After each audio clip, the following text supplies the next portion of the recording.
അള്ളാഹുവിനെ മനസ്സിലാക്കുക അവന്റെ നാമവിശേഷണങ്ങളിലൂടെ. അങ്ങനെ അള്ളാഹുവിന്റെ യഥാർത്ഥ അടിമയായി അവനെ ആരാധിക്കുക. ദുനിയാവിൽ ഈ ഒരു കാര്യം ഒരു അടിമക്കും ഈ മഹത്വരമായ അല്ലെങ്കിൽ ഏറ്റവും ശ്രേഷ്ഠമായ ഏറ്റവും പൂർണ്ണമായ ഒരു കാര്യവും ഇതിനേക്കാൾ മെച്ചപ്പെട്ട അല്ലെങ്കിൽ മറ്റൊരു കാര്യത്തിലൂടെയും ഒരു വിശ്വാസിക്ക് ഒരു അടിമക്ക് ലഭിക്കുകയില്ല.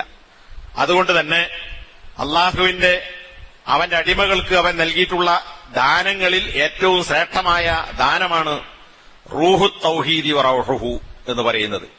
അള്ളാഹുവിന്റെ നാമവിശേഷണങ്ങളുടെ മനസ്സിലാക്കി അവനെ മാത്രം ആരാധിക്കണം എന്നതിന്റെ ചൈതന്യവും അതുകൊണ്ടുണ്ടാകുന്ന ആശ്വാസവും എന്ന് പറയുന്നത് അടിമക്ക് അള്ളാഹു നൽകിയ ദാനങ്ങളിൽ ഏറ്റവും ശ്രേഷ്ഠമായതാണ്.